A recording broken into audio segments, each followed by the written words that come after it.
안녕하세요. 마음이 따뜻한 부동산 부자들의 경매마마입니다. 오늘은 개인이 NPL 투자를 제한하게 된 이유에 대해서 한번 알아보도록 하겠습니다. 그러면 2016년 7월 25일 날 법률 시행령이 나왔습니다. 어떻게요? 대부업 등의 등록 및 금융이용자 보호에 관한 법률 시행령이 개정이 되고 통과가 되었습니다. 이럴 때 여기에서 두 가지가 얘기하고 있습니다.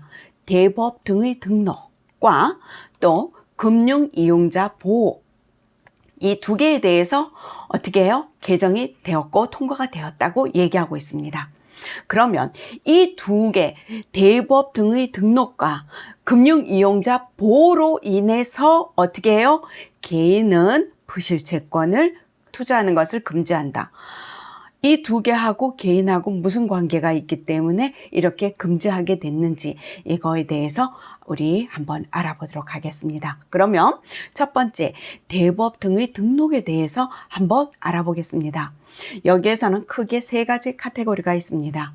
네, 대부업자, 또 여신금융기관, 그러니까 대부 채권을 매입할 수 있는 자의 여신금융기관과 또 공공기관, 한국자산관리공사, 예금보험공사, 주택공사, 부실금융기관이 정리금융회사, 이렇게 공공기관과 더 중요한 뭐가 있나요?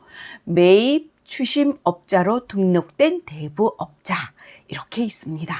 그러면 우리가 접근할 수 있는 것은 매입 추심업자로 등록된 대부업자, 이게 법인으로 등록된 대부업자라고 얘기합니다. 그러면 대부업자는 모두 될까요? 아닙니다. 대부업자도 크게 두 개로 나누어지고 있습니다. 지자체 등록된 대부업자가 있고, 그리고 금융기관에 등록된 대부업자가 있습니다. 그래서 우리가 여기서 얘기하는 매입 추심업자로 등록한 대부업자는 금융감독원에 등록된 대부업자입니다. 그래서 금융감독원에 등록되지 않는 대부업자는 NPL 채권을 매입할 수가 없습니다. 그래서 우리가 일반적으로 대부업, NPL 대부업이다 한다면, 대부업이라 한다면 금융기관에 등록된 대부업자를 이야기하고 있습니다. 자, 그러면 여기에 대해서 한번 보도 자료를 한번 보겠습니다. 여기에 보면은 제목이 대부업 등의 등록과 등록 및 금융이용자 보호에 관한 법률 시행령이라고 개정안이 국회 국무회의를 통과했다 하고 나와 있습니다. 여기에 1, 2, 3번 중에 우리가 3번을 한번 보도록 하겠습니다. 3번을 보면은 맨 뒤에 불법 추심 등 소비자 피해 예방을 하겠다고 합니다. 어떻게 해요? 지금 이게 개인을 막고 이렇게 된 거는 불법 추심 등 소비자 피해를 예방하기 위해서 이렇게 되어졌다고 하는데 어떤 피해가 있었고 그래서 이게 왜 이렇게 되어졌는지 한번 들여다보겠습니다. 4번 항을 본다면 이번 보도자료에 4번 항을 본다면 대부 채권의 양도 대상을 제한하여, 그러니까 무분별하게 아무나 할 수 없게끔 제한을 하여서 불법 추심 피해를 막겠다 얘기하고 있습니다. 자, 우리가 영화에서 많이 본다면 어떻게 해요?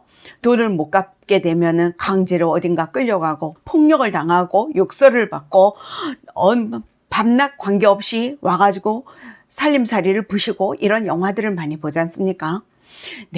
그렇게까지 되는지 어쩌는지 지금은 그렇게까지는 될 수 없죠. 하지만 밤늦게 전화해서 욕설을 한다든가 시도 때도 없이 찾아와서 이렇게 문을 두드린다든가 이런 경우가 많이 있죠. 그래서 그런 불법 추심 피해를 예방하겠다 하고 있습니다. 지금은 법적으로 어떻게 해요? 9시 이후에는 전화도 할 수 없습니다.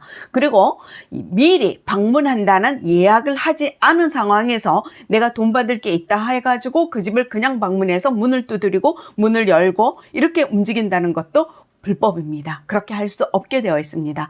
여기에서는 불법 추심 피해를 예방하는데 어떻게 해요? 불법 사채업자 등에 의해서 대부 채권의 유통을 차단하고, 그러니까 이 부실 채권이 그 불법 사채업자한테 들어가지 않게끔 차단하겠다는 겁니다. 그리고 신용정보 집중기관을 통해서 채권 정보를 체계적으로 관리하겠다고 합니다. 자, 우리가 지금 금융감독원에서 감독이 되는 대부업자한테만 매매를 하게 된다면 어떻게 되나요? 네, 은행에서 유동화로 넘어갔던, 아니면 제2금융권에서 NPL 법인으로 넘어가면은 마지막에 이 채권 추심은 어디에서 이루어지는지 금융감독원에서 다 조회를 할 수 있고 들여다볼 수 있게 됩니다. 그러니까 금융감독원에 등록된 대부업체만 이 채권을 매입을 하게 된다면 다 추적이 가능하겠죠. 그래서 체계적인 관리를 하겠다고 합니다. 우리가 처음에 대출을 받을 때는 A은행, B은행, C은행이 있다면 A은행에서 이자 몇 퍼센트, 상환 어떻게 된다, 이것, B은행은 어떻게 된다, C은행은 어떻게 된다 한다면 우리는 그 은행 중에 내가 대출을 받을 때 어떻게 해요? 선택을 할 수 있게 돼 있죠. 자, 소비자가 선택을 합니다. 금융 소비자가 선택을 해서 우리가 A은행에서 대출을 받았는데 나중에 보면 전혀 모르는 사람이 늦은 시간에 전화를 하고 욕설을 하고 언제까지 갚으라 그러고 이런 식으로 막 이렇게 막무가내로 들어온다 그러면 소비자 입장에서는 난 분명히 A은행에서 받았는데 사채업자한테 대출을 받지 않았는데 이런 일이 발생한다면 난감한 일이 발생하겠죠. 그래서 서민 취약계층의 불법 과잉 추심으로부터 보호하겠다는 것이 주 목적입니다. 그래서 채권 양도에 따른 규제의 사각지대를 해소하겠다. 그래서 우리가 이 개인이 사채업자인지 아니면 불법 사채업자인지 폭력을 쓰는 사람인지 우리는 알 수 없잖아요. 그래서 금융기관에 등록된 대부업체만 살 수 있다 하고 못을 받고 있습니다. 자, 그런다면 우리는 정말로 개인은 NPL 투자를 할 수 없을까요? 개인은 NPL 투자를 할 수 없을까요? 아닙니다. 개인도 NPL 투자를 할 수 있습니다. 그리고 합법적으로 할 수 있습니다. 네, 개인이 할 수 없는, 그러니까 NPL 법인만 할 수 있는 것이 있고 개인도 할 수 있는 것이 있습니다. 그래서 그거에 대한 것들은 나중에 제가 한번 영상을 준비하도록 하겠습니다. 그래서 NPL 투자를 개인이 하는 어떤 라인과 또 법인이 하는 투자하는 방식의 라인이 차이가 있다는 것입니다. 그런 차이가 있는 것을 우리가 나중에 또 기회가 됐을 때 그거에 대해서 한번 영상을 준비해 보도록 하겠습니다. 그러니까 개인도 합법적으로 NPL 투자를 할 수 있는 방법이 있다는 것입니다.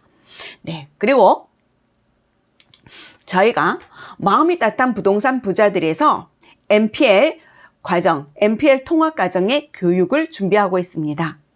네이버 카페에 따부를 방문하셔서 그 NPL 통합 과정을 저희가 준비하는데 교육 프로그램을 자세히 저희가 올려놓았습니다. 그래서 한번 보시고 그리고 또 마음에 있으시다면 또는 궁금한 거나 상담을 원하신다면 저희의 그 네이버 카페에 글을 올려주시면 저희가 개별 연락을 드리겠습니다.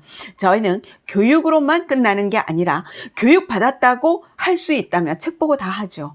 근데 교육을 받았다 하더라도 내가 NPL 물건을 사고 이거를 배당받고 이 과정들을 혼자 하기는 쉽지가 않습니다. 그래서 저희는 교육뿐만 아니라 이 물건, 적어도 물건 하나를 매입해서 마지막 마무리하는 단계까지 저희가 개별 케어를 다 해드리고 있습니다. 그것까지 저희가 교육 과정으로 넣고 있습니다. 그래서 정말 열심히 나는 꼭 해보겠다 이런 분들은 한번 이번 교육 과정에 오신다면 큰 도움이 되실 것 같습니다. 네, 그럼 우리 모두 마음이 따뜻한 부동산 부자 되실 때까지 힘내시고요. 저희 또한 옆에서 같이 응원하겠습니다. 감사합니다.